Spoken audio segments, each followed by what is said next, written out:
Hello and good day.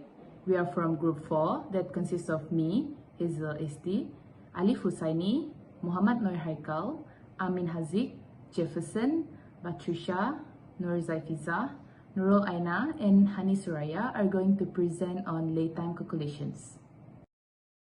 The first part is the definition of laytime, demurrage, and dispatch. Laytime is the time assigned for a ship charterer to load and unload their cargoes as stated in charter agreement, and it can be expressed as number of days or hours or tons per day. The provision for the start of laytime are usually contained in the charter party and frequently at a specific hour following the master's notice of readiness.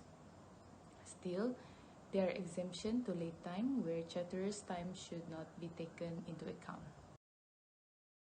As for demurrage, a ship owner is subject to demurrage if loading or unloading takes longer than agreed upon time.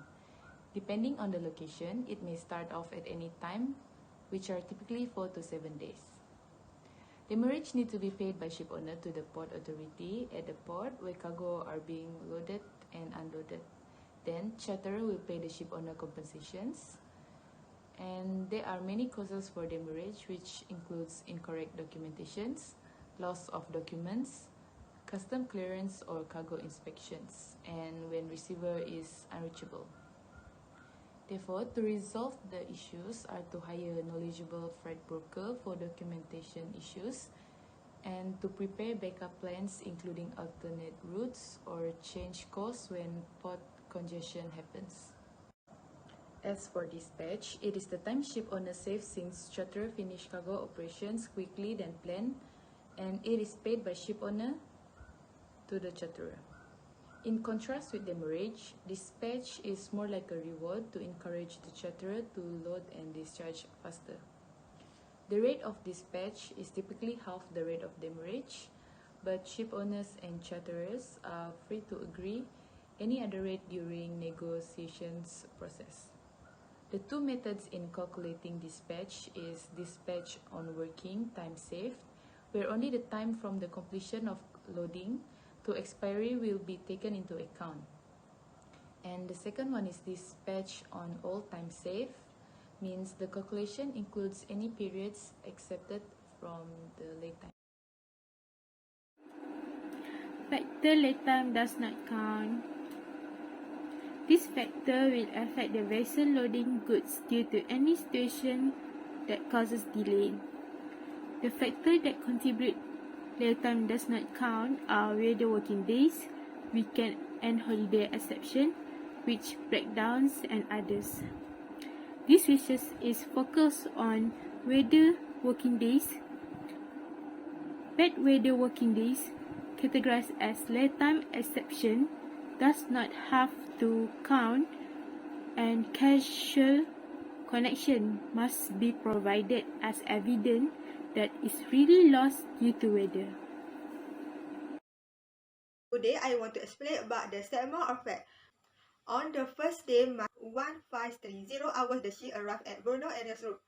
Nothing of readiness standard was standard at the 1700 hours, and the loading started on 4 March at 6 a.m. Continuous stay 2359 hours, and operation loading grain was on March 5 from 00 hours 0001 hours to 1500 hours. The loading grain for vessels that stopped between 1500 hours and 1700 hours that same day because to have technical problem. From that point on, loading continued from 1700 to 359 hours. And loading is available on March 6 from 0001 hours to 2359 hours. On March 7, loading was done from 0001 hours to 1200 hours. However, from 1200 hours to 1400 hours, it was stopped because rain. And resumed loading 1200 hours until 1400 hours, but stopped due to rain from 1400 hours to 1600 hours. Same day, loading continued from 1600 hours until 2359 hours. Next, on 10 March, loading from 0001 hours until 0800 hours, then continue from 0800 hours until 2359 hours. And the second last day is the 11 March 0001 hour until 2359 hour loading continue. The last day is 12 March or 001 hours is the loading continue. At 1900 hour is the loading complete. Lastly, the same day vessel was set to set at 2200 hour. The next is third-party clauses. Laytime to the begin at 1300 hours if notice is given before noon. At 0700 hours, the next working day if notice is given after noon. Notice to be provided during normal working hours. The cargo should be loaded at a piece of 5000 metric tons every 24 hours weather working days. The time from 1700 hours on a Friday or the day before a holiday to 8000 hours Monday or the following working day is not to be included until use. However, half of the actual time spent is to be counted unless the vessel is already on the moorage. The ports loaded the ship 24 hours a day, such as 7 days a week. The moorage charge of USD 5,000 per day and the pro rata or dispatched at half the moorage rate on safe laytime. As for rider costs for MV your ship, it is understood and agreed that all world-scale terms and conditions apply to this charter party as the date of bill of lading. It is understood that if the rider clauses as attached conflict with the printed provisions of the charter party, the special provisions are to apply. York/Antwerp Rules 2016 to apply to this charter party. Charterers to declare loading port options to load the vessel within 24 hours per day. Description of vessel for technical specifications only. Owners guarantee that the vessel shall load cargo at the rate of 5,000 metric tons per weather working day of 24 consecutive hours. Time from 17 hours Friday or the day preceding a holiday to 8 hours Monday or next working day, not to count unless used, but half of actual time used to count unless the vessel already on demurrage. If the vessel tenders NOR before its acceptance date range, the notice NOR shall not be effective until at 13 hours if notice is given before noon, at 7 hours next working day if given afternoon. Notice to be given in ordinary working hours.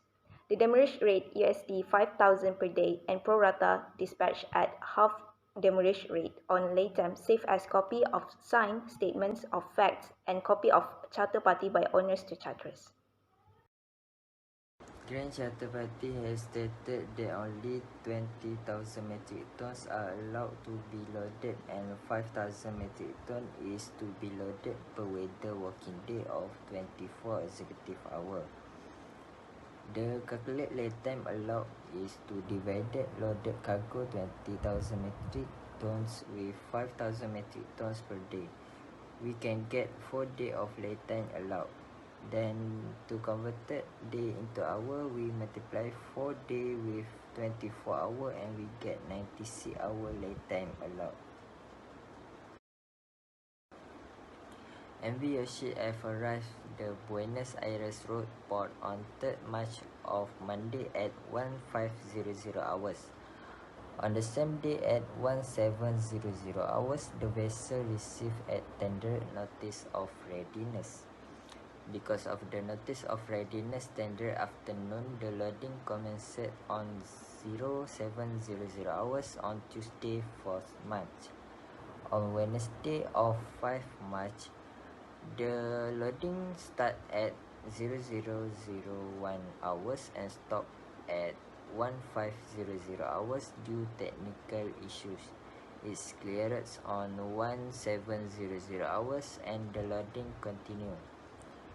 On Friday 7 March, the loading started and stopped at 1200 hours because of the rain. The rain stopped at 1700 hours and the loading started the same time. It's count half the actual time due to weekend operation hours as started in the charter party. Saturday 8 March, the loading started and it's count half The actual day, the whole day. On 9 March Sunday, the loading started at the beginning of the day and stopped on 1:00 hours due to rain. The rain stopped at 14:00 hours and the loading continued till 16:00 hours because it's raining again. At 16:00 hours, the loading started again till the end of the day. 10 March Monday, the loading hour is still counted as half of actual time until 08:00 hours, which it switches back into working day hours till the end of the day. 11 March Tuesday, the loading started as usual. On 12 March Wednesday, the loading operation of cargo stopped at 19:00 hours as the loading process complete. The vessel sailed on the same day at 22:00 hours and the total of the laytime hours counted is 166.5 hours. Hello to everyone, I am Jefferson Sasso. Now I am going to talk about the laytime calculation, which is to find the total of demurrage. The formula to find the total of demurrage is laytime calculated minus 2 laytime allowed. As we know that the total of laytime is equal to 166.5 hours, which is we know as well before this by using the timesheet to sum up all the time counted for getting the this total laytime, and the laytime allowed is equal to 96 hours. So now we just going to find the total of demurrage by 166.5 hours minus to 96 hour equal to 70.5 hour. So the total of demurrage is equal to 70.5 hours. Then we need to change the demurrage in hours to days, like 70.5 hours divided by 24 hours equal to 2.938 days. For the final method, we should change the demurrage days, which is 2.938 days, to US dollar. So the demurrage in US dollar is equal to 2.938 multiplied with 5,000 US dollar, because this 5,000 US dollar is coming from the, in this case, because this they already shown that they are giving the 5,000 demurrage US dollar for per day. So the final for the finalized, the total of demurrage is for this case is 14,690 US dollar. That's all for me. Thank you. Assalamualaikum warahmatullahi wabarakatuh. My name is Muhammad Alif Husaini bin Muhammad Shafi'i with metric numbers S58424. I'm here to explain about calculation to determine demurrage or dispatch. So as we know, laytime allowed is 4 days equals to 96 hours. So if the laytime used by the charterer beyond laytime allowed, the charterer needs to pay for demurrage. But if used below than the laytime allowed, the charterers will be rewarded dispatch cost. So this is the calculation. Total laytime is 166.5 hours minus by laytime allowed the 96 hours. So the balance is 70.5 hours equals to 2.938 days. So the balance known as the demurrage. So how we get the 2.938 days? The 70.5 hours divided by the 24 to get the value of 2.938 days, because 1 day equals to 24 hours. So the demurrage in the USD is 2.938 multiplied by USD 5,000. So the total is 14,690 USD. Why we must multiply by the USD 5,000? Because demurrage at USD 5,000 per day. So the charterers needs to pay 14,690 USD to the ship owner. MV yourself have to pay for the demurrage due to the loading delay. That's because of the ship failed to load within the agreed time and had to pay about $4,690 USD. So the ship owner is responsible for paying demurrage to the port where the cargo is being loaded and unloaded. Every charterer doesn't want to be forced to pay more just because the shipment wasn't picked up from the terminal on time. That's why there are situations or deal with demurrage that charterer can avoid from paying demurrage. This is by negotiating. Charterer can share cargo and delivery direction with carrier or vendor to guarantee a seamless loading and unloading procedure to prevent delay. Besides, they have to recognize all the required documentations. That is to ensure more clarity and help solve paperwork related issue.